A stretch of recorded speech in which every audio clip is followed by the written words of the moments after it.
Hi there, thank you so much for joining us today on this webinar. We are going to be discussing financial wellness today. My name is Soka Yus and I'm a financial wellness counselor here at Mayo Employees Federal Credit Union. I've been at this position for over 2 years, almost 3 years. And prior to that, I was in collections for 16 years. So anything in the financial industry, services, I'm very passionate about, especially personal finance. Anything from budgeting, talking about financial wellness and stuff is something I'm absolutely passionate about. So thank you so much for joining us today, online and in person. And again, this is my information here. That's my phone number and email address. So if you have any questions, comments, or concerns, whether during the presentation or afterwards, please reach out to me, and then we can, discuss whatever questions you may have. And again, some of the stuff that we're going to talk about today, we're going to go over budgeting, the simplicity of budgeting. We don't need to make it difficult at all. We just want to keep it basic. And some savings, managing debt, retirement, and financial planning, managing your money, and watching out for scams. And also stay tuned after this presentation at 12:15. We do have another presentation coming up from Stephanie. She's our fraud person that keeps an eye out on frauds and scams and stuff. So she's given a presentation on common holiday scams and frauds and stuff. So that should be coming up too. So budgeting, what's there to know about budgeting? We want to build healthy habits to avoid bad habits. If you already have bad habits, then we can go ahead and work together and try to establish new habits, which is very, very hard to break, of course. As we all know, we're trying to change habits, anything from diet to financial diet. It's very hard to change. So sometimes you just need a little push from a budget buddy to help you stay on the right track. So we're going to talk about establishing and understanding your credit, making all your payments on time, and start building savings. We're also going to talk about setting your financial goals, short-term and long-term goals. So what does that look like?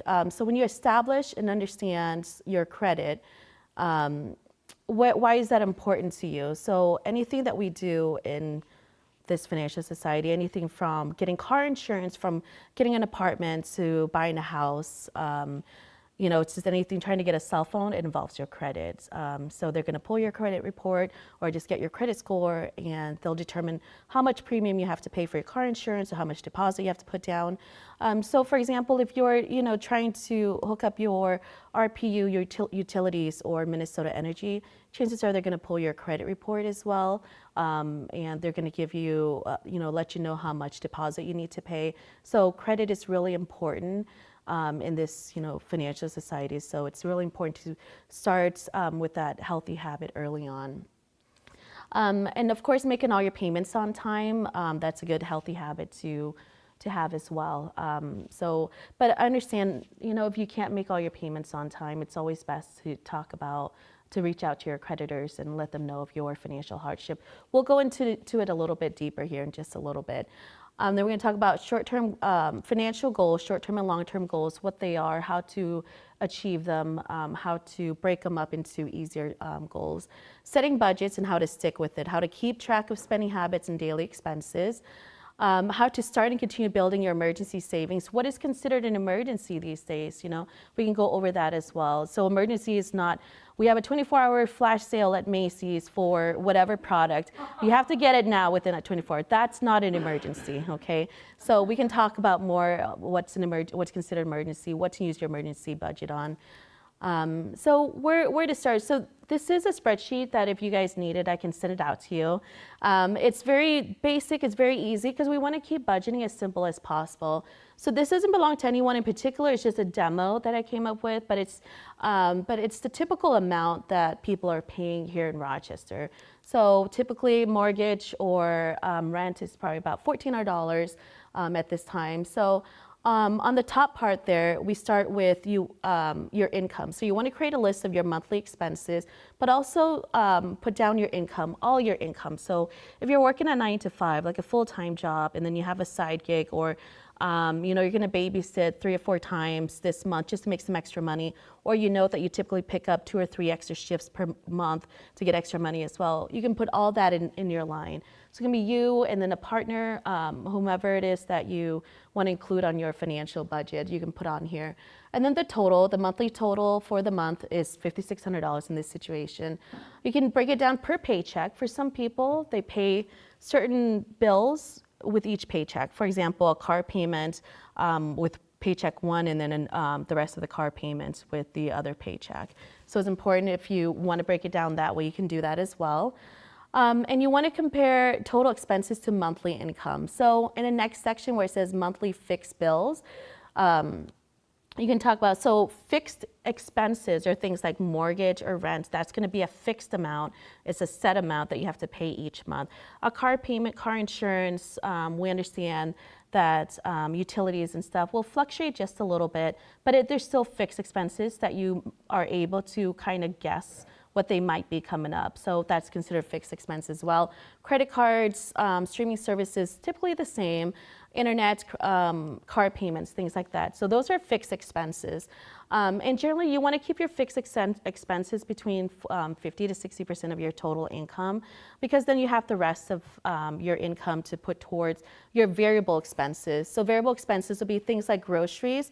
It's really, groceries are very expensive. It's very high right now. So it's going to vary from month to month. Hopefully you're able to stay within budget. So the goal is to set a budget, stay within that budget, and then do our best to stay within that budget.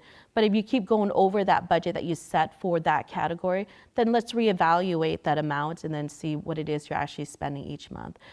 So in order for you to determine how much you actually spend on groceries, eating out, gas, things like that, it's always best to audit your bank statements or credit card statements for the last 2 or 3 months and determine what is the average that you're spending on groceries and stuff. And then we can start out with whatever that average is, and if it's too high, then we can set a goal to lower that expense as well. So that's where you put the second portion, the monthly variable expenses. And then the last portion in blue there, miscellaneous savings category. It's always good to make savings mandatory. So that's why I put it up here where it's included, where it should be a mandatory section. So if you're saving for emergency savings, if you're saving for, in this situation, Christmas coming up, new tires, with the winter coming up here, it's always mandatory to, it's always good to put it as automatic savings and also as mandatory savings as well. So that way you know exactly how much of your income is going towards these categories, okay?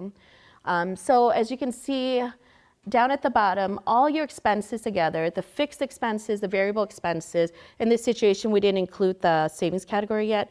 All of that will come out to $4,910. So that is your total monthly expenses. So that's how you would calculate that. So in order for you to determine your emergency or your 3 to 6 months emergency savings, you would take that $4,910, you multiply by 3 months, or you multiply by 6 months, and you'll get that total amount that you want to aim for, okay? So ways to reduce expenses. You can change your cell phone plans or providers, especially around the holidays. You have so many options out there where T-Mobile or Verizon are always, marketing against one another, saying if you switch to us, you'll be able to save $50, or get a new iPhone, whatever new is coming out. Or I know Mint Mobile is out in the market right now, and you can probably get your phone service for $15, $20 a month with Mint Mobile, depending on your situation. If you're the person that doesn't use a lot of data on your cell phone, review your cell phone plan and see if you can lower your data plan. That way it won't be as expensive. But you can always change data plans or join with family members for discounts as well. You can cancel your gym membership if you haven't used it. I know the rack is expensive, or if you choose to go somewhere with extra amenities, like personal training and stuff, that's really expensive. But if you know you're not going to keep up with that, it's best to always just go ahead and cut it out and maybe join something much cheaper. Planet Fitness is $15 or $30 a month right now, so it's really cheap. So try it out. If you're able to keep up with that new habit, for a couple months and you feel like you're going to stick with it, then go ahead and get the more expensive gym membership. But if you're not using it right now, then by all means, just go ahead and cancel it or put it on pause and then you can use that extra money towards your savings plan or towards your debt repayment plan. You can cut streaming services or consider other internet providers. So I know that, initially when Netflix came out, it's supposed to be a lot cheaper than your cable and stuff. So, but now with streaming services available everywhere, you can get one for Peacock, one for Paramount, one for Hulu, Netflix, HBO Max, Disney Plus, and eventually they all add up to maybe about $200 again, which is probably the price of what cable was before.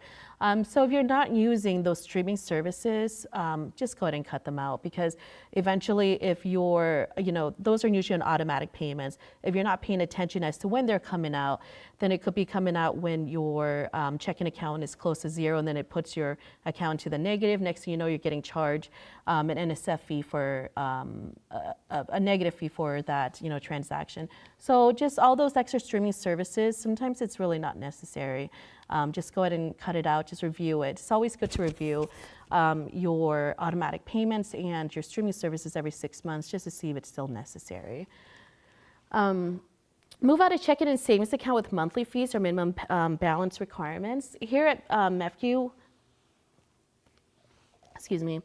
we do not charge we do not charge a monthly fee or have minimum requirements to have an account in order for us to not charge a minimum fee. I know there's some banks out there, some larger banks out there, like Wells Fargo, for example.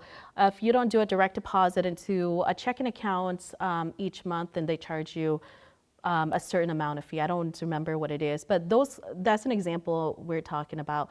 If they're charging a monthly fee to keep your money in there, it's not worth it. So it's best to just go ahead and move it to a bank or a credit union that doesn't charge you those monthly fees, because that's just extra expense that you can put towards something else. It may be small, but it still adds up at the end of the year. So if it's $10 a month for the whole year, it's $120 a year. So you got to look at it as, in the big picture and see how much the total balance, the total cost is. Refinance your loans to a lower interest rate. So whether that's your vehicle loans, your mortgage loans, or your student loans, whatever kind of loan you currently have right now, review the interest rate. If it's higher than what's available out there in the market right now, then it's always best to go ahead and refinance, consolidate it, or take a look to see if you can get a new loan to pay off that old loan, if you can qualify for a much better rate with a new loan. Something to explore too. But if you have a payday loan, which we talked about in a different presentation, just go ahead and try to get rid of that as quickly as possible. Those payday loans are, the interest rates are very, very high. They're illegal in about 13 states at this time. So it's really important that if you do have a payday loan, that you get rid of that as quickly as possible.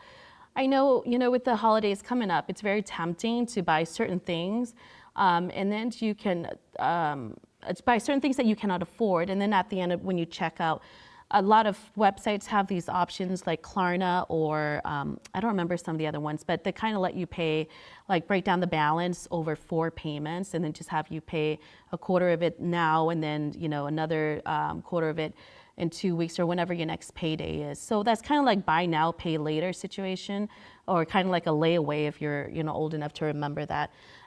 Those things creep up on you really, really fast. It could be next thing you know, you have 5 or 6 of them that you're paying every payday, and then you barely have any left over for groceries or the necessities, or if there's an emergency that happens, you don't have enough money, to cover that emergency, then it kind of puts you in a bind where you're going to be stuck paying these constant payday loans or buy now, pay later loan situation. So it's always best to look at your rates and see if you can get better rates elsewhere. You want to tailor your goals to your lifestyle. What that means is, I don't want you to cut out your coffee. There's no reason for you to do that. If Starbucks make your life happy, then be happy, as long as you put that in your budget. If you want to get a facial every month, then let's just put that in the budget. We want to have a category that's guilt-free spending category, because a lot of times people are just so focused on having certain amounts in, going to different savings and stuff, or go towards debt repayment, and they completely forget to live. And the next thing you know, they just feel, they're on this tight money budget for this tight budget for a long time, and then all of a sudden they just kind of, want to live a little bit, and they end up blowing through their budget, and then Kind of like when you blow through when you get off the wagon when you're on a diet or something. If you're starving yourself of carbs for a long time, I know we were talking about the keto diet, then all of a sudden, you have a bad day and all I want to eat is a big bowl of pasta, and then I feel like, I might as well just go all out and eat cake while I'm at it too. That's what a lot of people feel when they put themselves on a strict budget, is that kind of restriction. The next thing you know, because they're just, on survival mode, next thing you know, they're blowing through their budget and stuff, and it's hard to get back on track, but it's possible to get back on track. So if you feel like, coffee is important to you, if an expensive gym membership is important to you, if facial is important to you each month, then let's put that in a category. Don't take it out of the budget altogether. Just have a category that says, spending budget, or guilt-free spending budget, or personal care, self-care spending budget.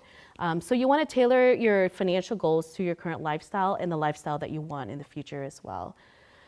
We're going to talk about savings now. So emergency savings, it's important to have in order for you to avoid debt. So I believe the figure is like 60% of Americans aren't able to come up with $400 in cash to cover an emergency expense without putting it on a credit card. So what happens when you're going down 52 or 90, during the wintertime, something happens to your tires, and you need to, spend $900 on 2 tires, or $1,600 on 4 new tires, but you don't have enough, in your savings account, your emergency savings. So you end up putting it on your credit card, or try to get a loan, or try to get a payday loan to cover that. So that's how people get into debt, because if you don't have the funds available set aside for these kind of real emergencies like this, then you put it on a credit card and you get further into debt. So chances are that credit cards, a lot of them have interest rate, unless you're an introductory 0% interest rate credit card, but for the most part they have interest rates. So now you're paying this emergency a few months down the line, and you're getting, paying extra towards interest as well. So that's why it's really important to have emergency savings. So you want to be able to set your goals and automate savings from your paycheck. What that looks like is, I want to save $1,000 between now and let's say 3 months from now. So you want to save that, or $1,200 between now and 3 months from now. So you want to go ahead and break it down, how many paychecks you have between then, and then you have to determine how much it's, out of that $1,200 divided by how many paychecks, let's say 6 paychecks. Then you go ahead and auto deduct that specific amount from your checking account to your savings account. That way you don't even have to think about moving it yourself. Because a lot of times people are tempted to spend that money if they see it available in their checking account. So it's always better for you then to go ahead and automate that savings to transfer that savings. Another thing you can do with Mayo and a lot of other employers, you can actually do direct deposits to a specific savings account. So you can let's say, tell your employer, I want $250 or a certain percentage of your paycheck to checking account A, and then the rest of it to savings account B. It doesn't even have to be in the same institution. So again, some people are very tempted to spend money when they see it. So if you want to go ahead and put your savings account, emergency savings, in a different bank or credit union altogether, that's, absolutely, I support that. That way you don't see it available when you pull up your app with us, or pull up your app with Wells Fargo or US Bank. That way you won't be so tempted to spend it, okay? So you want to say between 6 to 9 months of living expenses. I understand this can be a large number. That's a goal. That's the ultimate goal to reach towards. And then once you reach that, you want to put in a money market account or a high yield savings account, so it keeps building for you. But we can start out with, let's say, 1 month of living expenses. As an example, before, 1 month of that budget living expense was $4,910. We can, that can be the first step of saving. Let's say I can't save 6 months right now because it's a big number and it's going to be very intimidating and overwhelming. So let's start it with 1 month. That would be $4,900, or just let's round it up to $5,000, and start out with that, and then work your way towards saving up for 2 months. And then once you reach that, then we move on to month 3. So now you have 3 months of living expenses, which is $15,000. You can move that towards a high yield savings account, or or prior months, you can move it to a high yield savings account, a money market account, where it gives you a higher rate of return than a regular savings account, okay? So you want to talk about short-term savings. So we want to do short-term savings and long-term savings. What's the difference? Short-term savings, let's say if you need to you want to achieve it within a year or two, then that'd be short term. Let's say if you want to have $5,000 saved down to buy a vehicle within the next year. That'll be considered your short-term savings or short-term financial goals. Or if you want to buy a house in 5 years and you want to have $30,000 or 20% down within 5 years, and that'll be a longer-term goal because it's within 5 years. And then maybe in 10 years you want to go ahead and 8 years you want to pay off your student loans. So that's a long-term goal as well. So you determine what kind of financial goals you want to reach. So we want to budget for the current life that you're living and also our future life. And then on our future life, we want to kind of picture our goals. Where do we want to be in 6 months, a year, 2 to 3 years for short term, and then the rest of it for long term? How do we want to achieve that, and how much money do we need to achieve those goals? I think you can work your way backwards and breaking it down each month, per year, or per paycheck. And then you can save for that amount for each paycheck. And now we want to talk about ideas to accumulate more savings. Again, setting goals is very important because we want you to have goals now that you want to reach now. So current budget for your lifestyle now, but also we want to have that savings category in that budget spreadsheet as well. So you can save for a life that you want to live, in the future. It could be your financial goals or habitual goals. Either way, they're both hard to keep up with. So it's really important that you review your goals often. You remember your whys. Why do you want to reach those goals? How are you going to feel when you reach those goals? And it will change. It could be that you want to save for a house within 5 years, but you end up having a baby and you have to spend extra money on daycare and stuff. So you can adjust those, the down payment, the house down payment on the house goal for an extra year or two. So it can be adjusted. It doesn't have to be strict, but it's a goal that we want to reach. And ultimately with goals, we want to have an end date. We want to have a start date, how much we're going to be saving each paycheck or each month, and we want an end date as well. So automate your savings is the easiest way to save for your goals. Again, it can go, your paycheck can go to multiple different checking accounts or savings account, but also if you just have one paycheck, your paycheck deposit into your one account and to a checking account, but you can disperse it to different savings account as well. So I recommend having more than one savings account. You can have one savings account for emergency savings, another savings account for car down payments, or another savings account for taxes coming up. So it doesn't cost anything here at MEFCU to have multiple savings account. So you can open that up and then automate your savings through your checking account that way too. And then, of course, eating out is very expensive these days. Groceries is expensive, eating out is expensive. So what do we do then? How do we prepare for that kind of expense? The best way to do it is to prepare, of course. So prepare your meals ahead of time or meal plan and eat out less. But, remember your lifestyle too. If you're the kind of person or the family that's always on the go, and you know that cooking every night or cooking every couple of nights is not going to be conducive to your lifestyle, then let's not do that. Let's not spend more money on groceries and less money on eating out. Let's just set a budget where you're eating out a little bit more and then have less in groceries. So again, that's, if it will work with your current lifestyle, then do that. But don't feel guilty eating out. I just want you to have a budget for eating out, just that way you know how much is left for eating out for the month. And then if you're not going to cook, then what's the point of buying lots of groceries if you're not going to cook?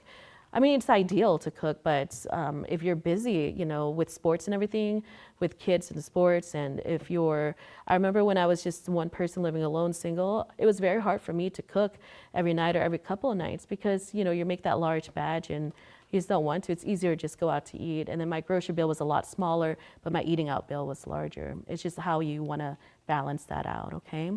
And then carpool to avoid extra trips. So if you live out of town, if you find someone that's live in that town too, and they come into Mayo, they come in to work here at MEFCU here in Rochester, just reach out to them or get together and see if you guys can carpool, so that way you can save money on cart maintenance and save money on gas too. And that's better for the environment too. You can sell your items that you no longer need or use. In this situation, I'll bring up, for example, like baby gears. So the stuff that my son had when he was, a month or two old is something that he's currently not using at 9 months old. So that's something that you can sell to Once Upon a Child or Craigslist or Facebook. So there's different ways, different places that you can sell items to make extra money. Clothing and household items and stuff, garage sales in the spring. It's always different ways to sell your items to make money. If it's at all possible for your schedule to get another gig, or since we're in a gig economy, you can drive for Uber, you can deliver DoorDash just to try to get that extra $200-300 a month if that's all you really need to get you by, or to pay down your debt, or to add that extra money to your to your savings account. Or if you're able to pick up an extra shift or get a part-time job. If you're going to be at home watching your kids anyways, offer to babysit, charge your neighbors, whomever, whatever amount you want. But if you're going to be doing something anyways, at least just, try to, for example, with watching your son, to offer babysitting so you can get extra money coming in. Ways to save with services and accounts. So again, you can put your money in a high yield savings account. It gives you more of a return than a regular savings account. And we have certificates. So we have youth certificate, teen certificates, and regular certificates available right now. You can shop around for certificate rates. Rates are competitive right now, especially with so the good thing about having the interest rates high for, all around means that your certificate rates is a little bit higher too. So again, we have teen and youth certificates. You can save for your educational, like a 529 plan for your kids. And then you have, of course, you have your traditional, your Roth IRAs that you can add towards your savings and retirement as well. You can have pre-tax savings and pensions. So those are several different ways that you can save, and we have different accounts that you can open up here as well in order for you to help you save towards your financial goals. Now we're going to talk about managing debt. So your credit profile is specific to you. So not one, there's no two person in the U.S. that has the same credit profile. So when someone say, if I miss my one credit card payment for this month, how many points is that going to drop on my credit score, on my credit report, my credit score? Well, we don't know. There's no way for us to figure that out, right? So there's so many different, a few different systems and models that they use. So if you miss one payment, but you only have, let's say that one credit card is the only credit card that you have on your credit profile, and you just got it a year ago, you missed that one payment, it's probably going to impact you quite greatly. Quite drastically, versus someone who has a variety of credits and loans and mortgage and multiple different profiles on their, loans and credit cards in their profile that's been established for several years or a couple decades. That missing that one payment might affect them a little bit less than it would with the other example. Simply because the more you have on your credit reports, the more that they have things to weigh it out to add it. So it depends on what kind of model is, that's the institution or the website uses as well. So it's very, very hard to know how many points will drop for you. So again, that credit profile is specific to you. Know how your credit score is calculated. So we're going to talk about that here in a little bit. Make thoughtful and deliberate choices in your charges. So for example, with the holidays coming in, do you really need that six, purse or that you're not going to use anyways because you haven't even used the first 5 yet? Do you really need that extra jacket even though you have 6 or 7?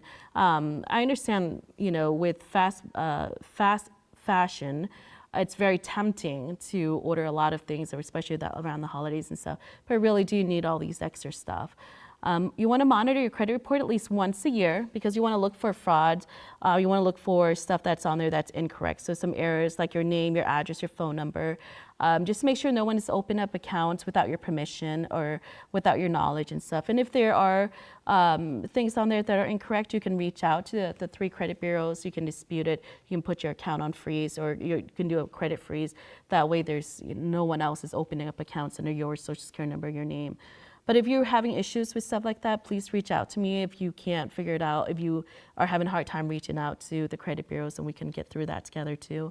So again, annualcreditreport.com is a website that's that I like to tell people to go to. They're going to ask for personal information, of course, because they're trying to verify who you are.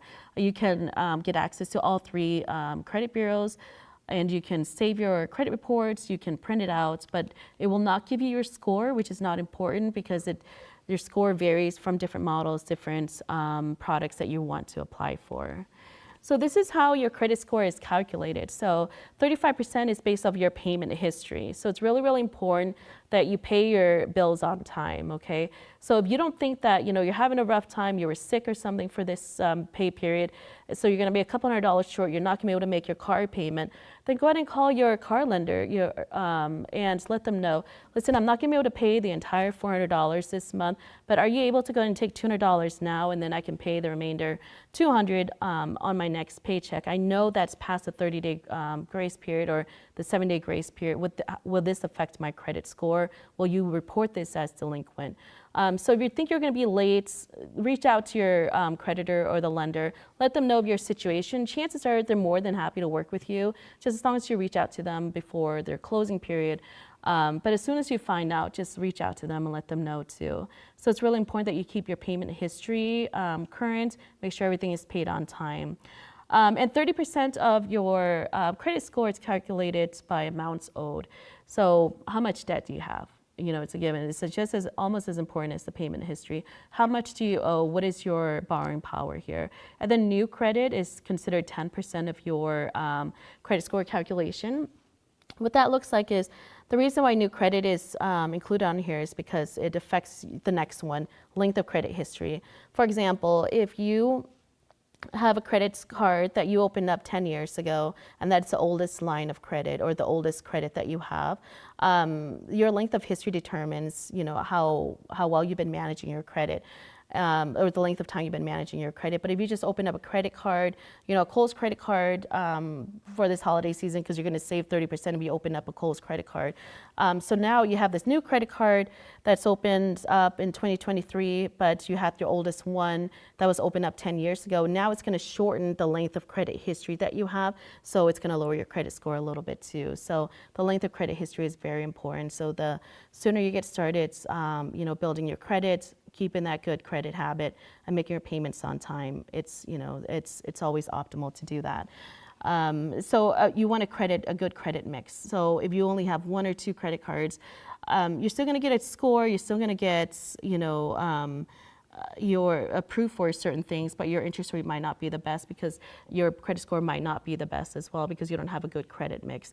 But that doesn't mean that I want you to go out to get a personal loan, a car loan, a mortgage, just because if you don't need it, just to get a mix of credit. But that mix of credit is important as well. It's 10% of your total credit score. Okay.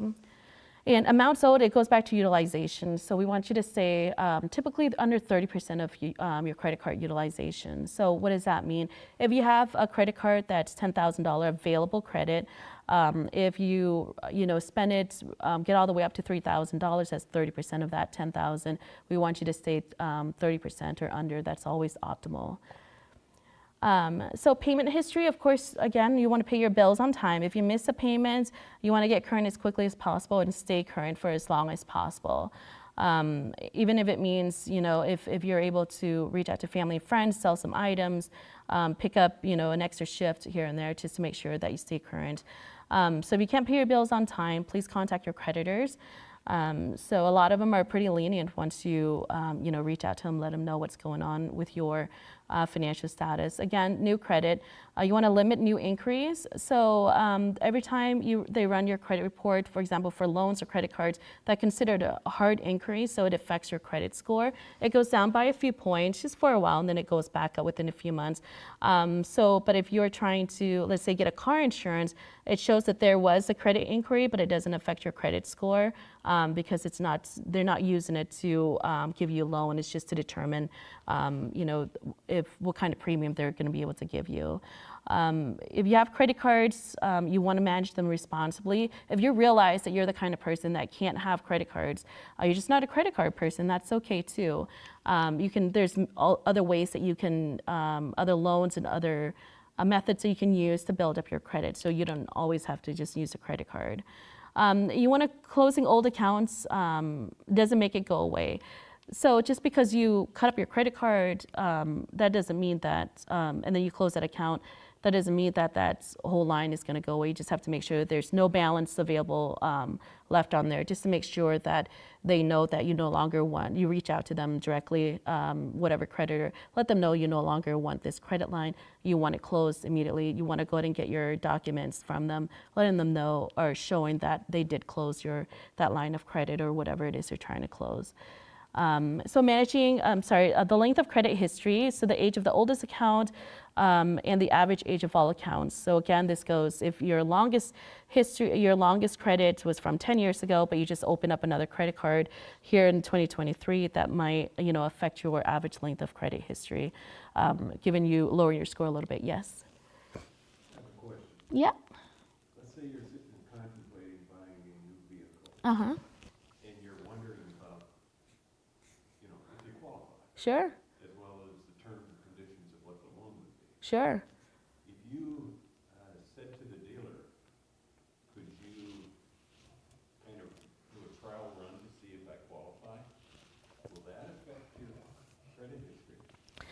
The question for people online is, if I'm contemplating buying a new vehicle, but I don't really know where my credit score is sitting at, am I able to go to a dealership and kind of get like a mock, credit pull and see what my monthly payments will be? Is that something I'm able to do without affecting your credit, right? If that affects your overall credit Yes. history.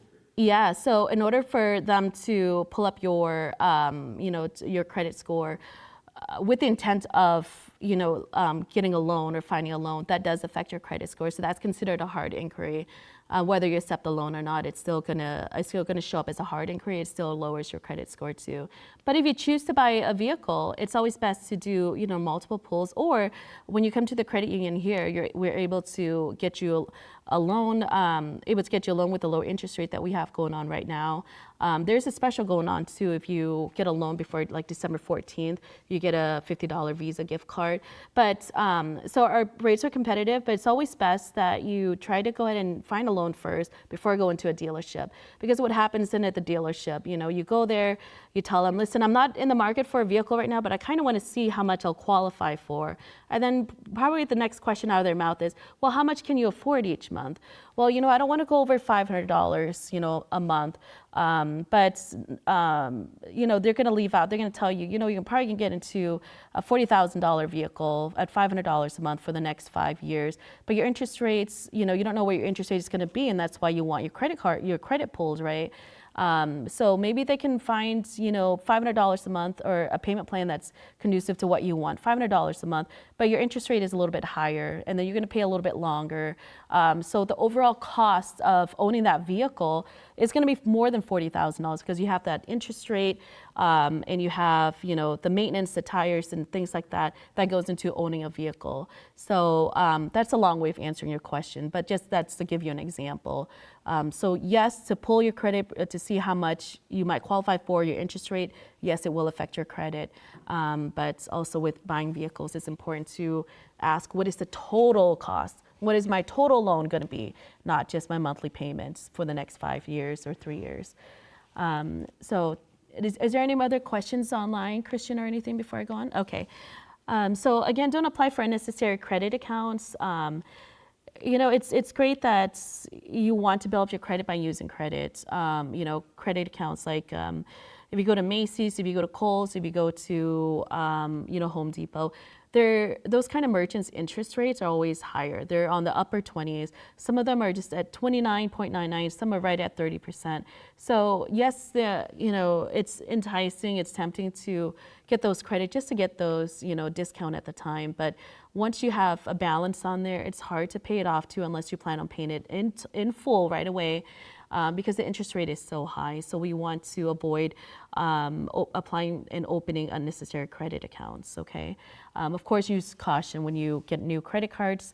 to do a balance transfer too. So a lot of times if you do a balance transfer, it's always best if you do get a 0% introductory rate. But remember, you have to read the fine lines with that, because if you're behind, if you miss one payment, then you have to pay the entire balance back, or whatever terms and conditions they have from you taking advantage of that 0% introductory rate. So it's really important that if that is the route you want to go down, then just make sure you read the fine lines and understand the terms and conditions.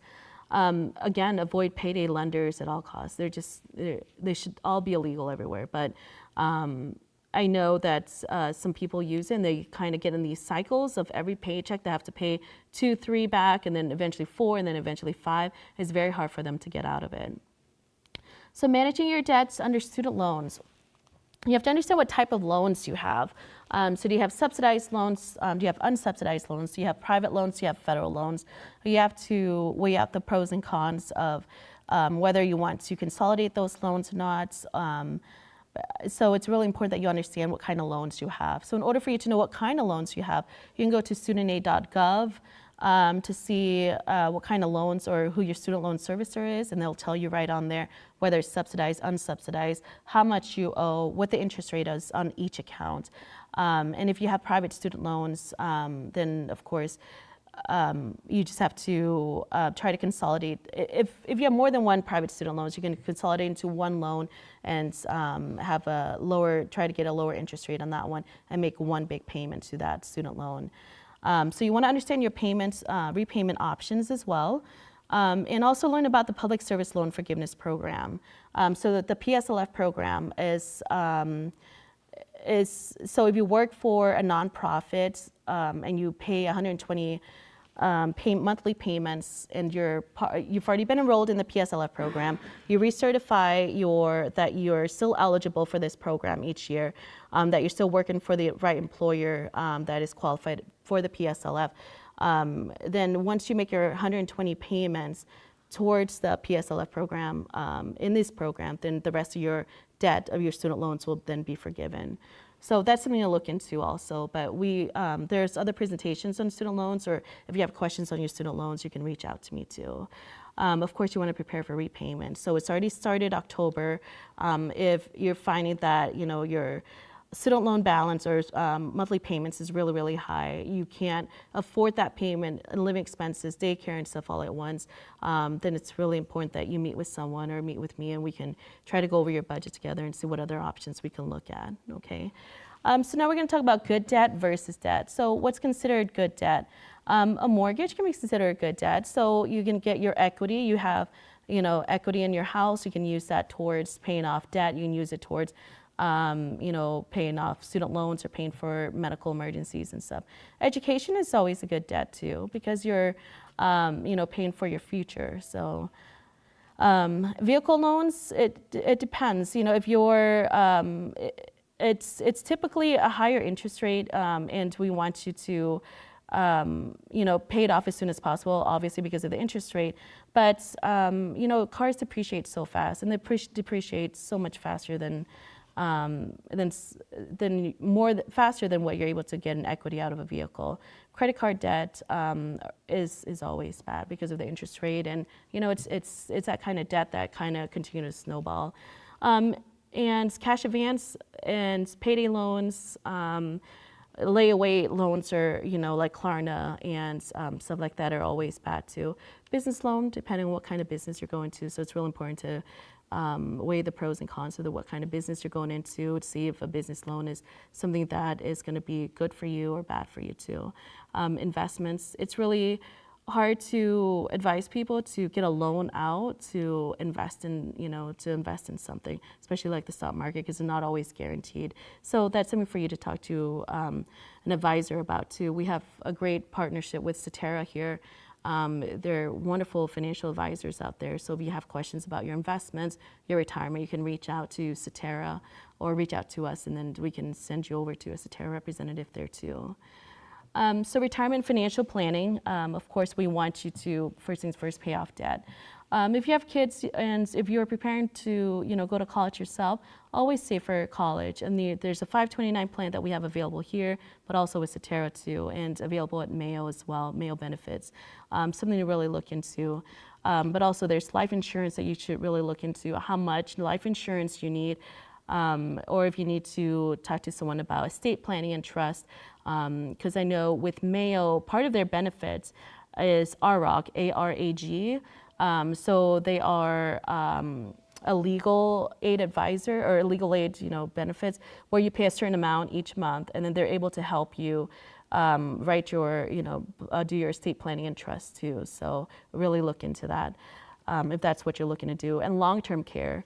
Of course, long-term care is something we all should really prepare for because it's so expensive these days. Or, who knows how much it's going to be by the time we really need it, when we get older. And typically women outlive men, so we need to save way more for long-term care, so we need to start sooner too.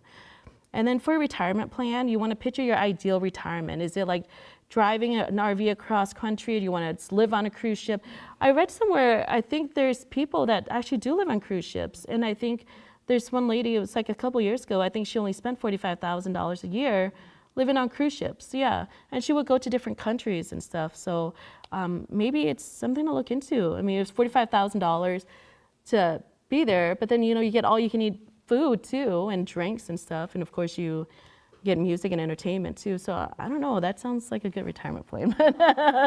Do you want to travel around the world? Do you want to, travel to Europe twice a year?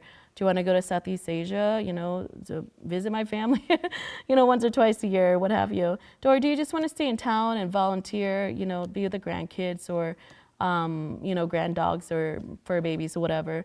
Whatever your situation is, picture your ideal retirement and then work our way backwards. We want to see how much we need to save, per year. And Cetera will be really, really good at talking to you about that as well. And so, of course, you want to identify your retirement goals and desired lifestyles. You want to contribute to your employer-sponsored plan. So it can be your 403B or 401k. Whatever it is they offer to match you, it's still free money. So might as well take advantage of it. And you can also open your own Roth IRAs or traditional IRAs as well.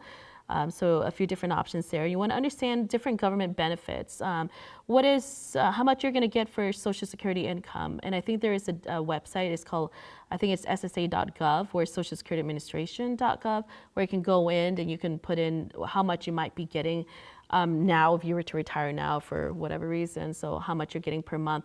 So know, whatever pension that you might be getting, what kind of investment you're getting back. So many different options, but it's never too early to start investing in your retirement. So the sooner you start, the better for you. The more money you'll have, the less you have to invest into it on a monthly basis. So for example, what does that look like? The benefits of retiring early. So monthly investment needed to accumulate $1 million by age 65, okay? So if you were to start at 15 years old with $60 a month, so you're going to put into this investment account $60 a month from the time you're 15 to 65. Your total investment into that account would only be $36,000, but what you have in that account, retirement account, is $1 million. Because you started early, so you don't have to pay that much each month. But if you waited until you were 25 years old, in order for you to have $1 million by 65 years old, you would have to pay $160 a month, or a total investment of $77,000. So that's a big difference there with just 10 years. But then if you move up, another decade to 35, it'll be $440 a month for you, or a total investment of $158,000 in order for you to get $1 million by 65 years old. And then if you wait till 45, of course, $1,310, total investment out of your pocket, $314,000 in order for you to hit $1 million by 65. And then if you start at 55, so it goes up, of course. It's $4,850. Total investment out of your own pocket, $582,000 in order for you to hit $1 million by 65 years old. So the sooner you start investing, the better it is for you, the easier it is for you. Imagine paying $60 a month towards this investment. from the time you're 15 to 65. That's all you have to pay versus someone at 55 having to come up with $4,800 a month to put towards a retirement account in order for you to get $1 million by year 65. So again, what's available here with MEFCU, how we can help you manage your money. Keep tabs on your money, of course, 24/7. And you have online access, you have mobile banking, direct deposit. This is all free service for you. You have bill pay, digital wallets. We have Zelle, person-to-person transfer. We have internal and external transfers. You have access to your e-statements. So you can open accounts and apply online.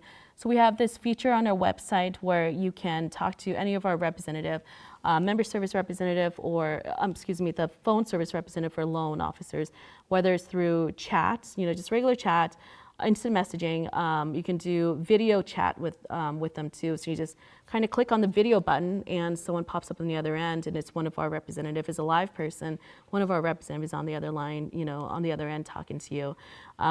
So you can talk to them by text or by telephone or by email as well. But watching out for scams.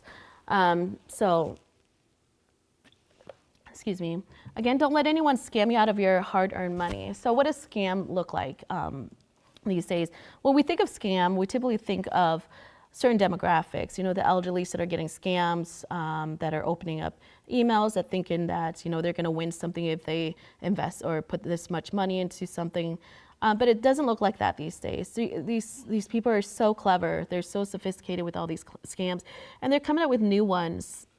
I think every day. I don't even know how they do it, but they're very, very, tech savvy now too. So there's a scam out there. I think it's called the grandparent scam, where you might get a phone call, and they can even have that phone number, like your grandchild's phone number, pop up in your phone, and they can have AI using something that sounds like your grandchild saying, Grandma and Grandpa, please, help me. Don't tell Mom and Dad, but I've been arrested. I'm in jail, so I need you to send money here to bail me out. So that way I can get out, and then I can tell you what happened after that, but don't tell Mom and Dad.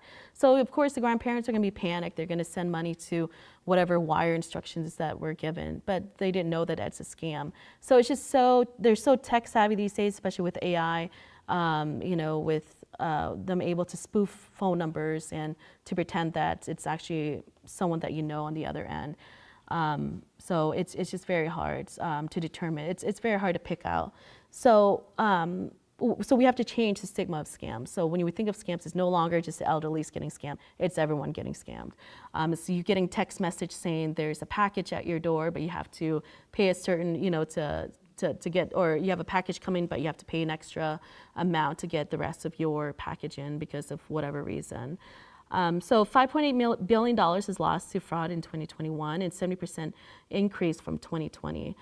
So I think that number is much bigger now since the pandemic, because I swear they're just every day. It's either romance scams that we're seeing, people getting conned and scammed out of their life savings, and they feel so ashamed for this. But why would you be ashamed for being a victim? You were a victim, you were targeted. These people are so good at what they do. So if you find yourself in that position, please don't be scared to reach out to us. Reach out to us as soon as you can, as soon as you realize it's a scam. Or if you're not sure if this check out of nowhere that you received is legitimate or not, please reach out to us too. We want to be able to help you prevent a scam before you get into it versus working our way backwards and getting you out of that scam situation. So it's impacted over 2.8 million consumers each year. So it's very important that you yourself are aware, but also let your family and friends know too of so many different scams out there. If they're not sure, if something feels too good or to be too good to be true, chances are it's too good to be true. So that's one of the first things that people always tell me when we talk about scams. They're like, I just thought, in the back of my mind, it felt like it was too good to be true. And usually they're right. Yes, your intuition's usually right.